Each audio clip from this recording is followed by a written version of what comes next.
Today we've driven up to this beautiful mountain stream to do two things. First, to escape the heat down in the city, and two, to practice the art of doing almost nothing. So come join us while we relax by the river and show you some of the things we do to hit the reset button. But first, we have a problem, and I'll show you. This is a beautiful spot, and people like to come up here, picnic, and hang by the river. But the problem is, people also like to leave their litter here. So we're just gonna spend a few minutes and clean up the area a little bit before we start doing our relaxing.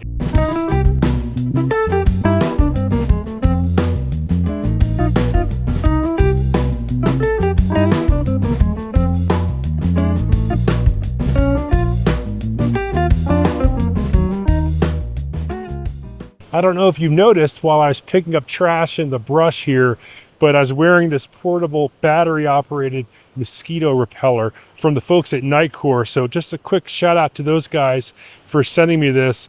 It definitely is helpful to wear when I'm in the shrubs like that. There's quite a bit of mosquitoes here by the river. So thanks, guys. So we just spent a few minutes cleaning up, and it does look a little bit better here. And we've found it's going to be a lot easier for us to enjoy our time at this beautiful spot by the river if we invest a little bit of time first to clean up. So now that we've cleaned up a little bit, let's enjoy ourselves.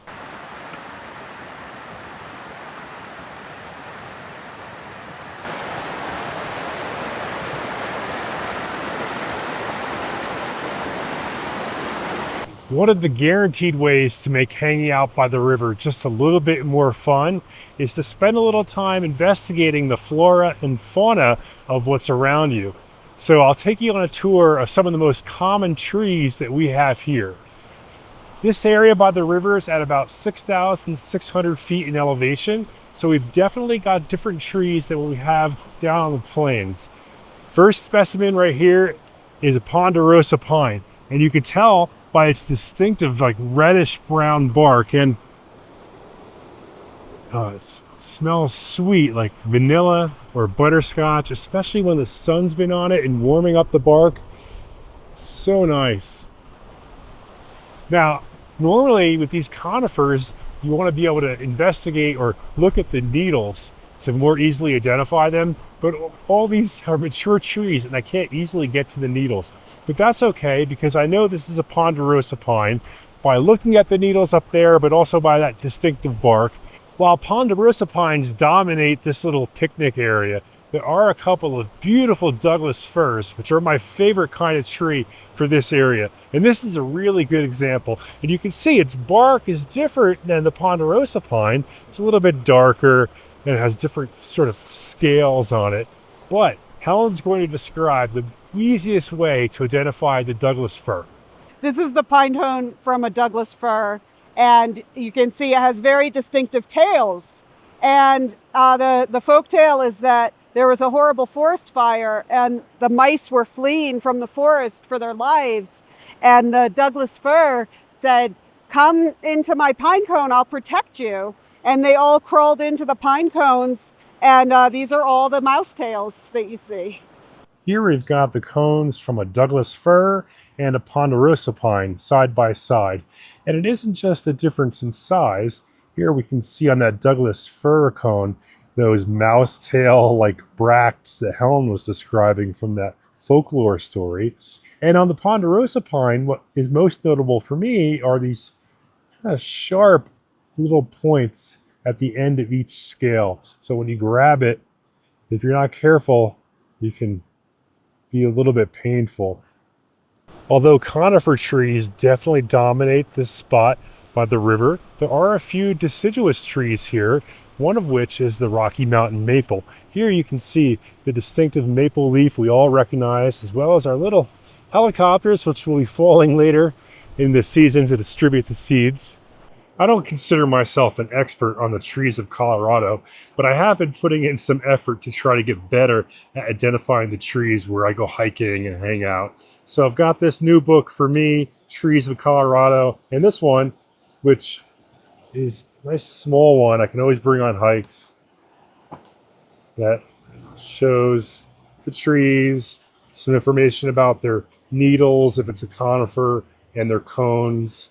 and I found it very helpful. We also really enjoy bird watching when we come up here. A couple of years ago, we were sitting here and we noticed a hummingbird buzzing around a little more than usual. And then we noticed that we were sitting under its nest, so of course we moved.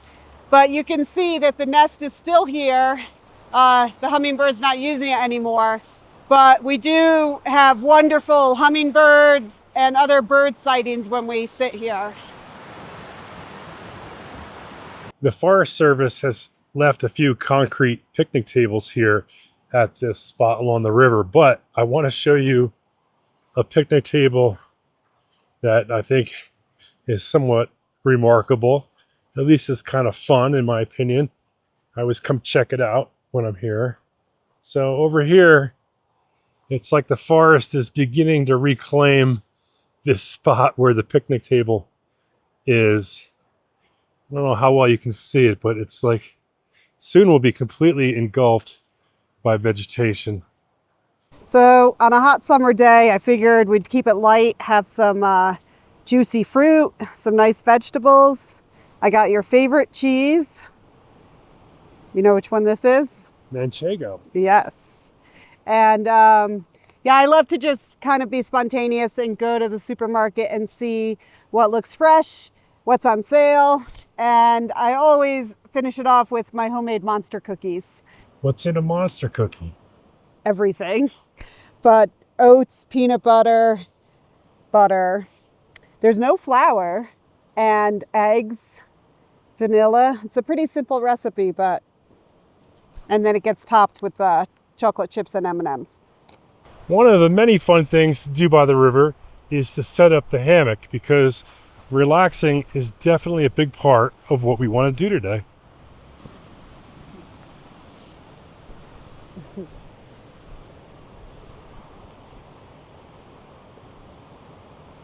The nice thing about the hanging out near the river is we have an easy way to have ice cold drinks. So nothing better than a river iced beer. Cheers. I'm gonna have my favorite, Cosmopolitan.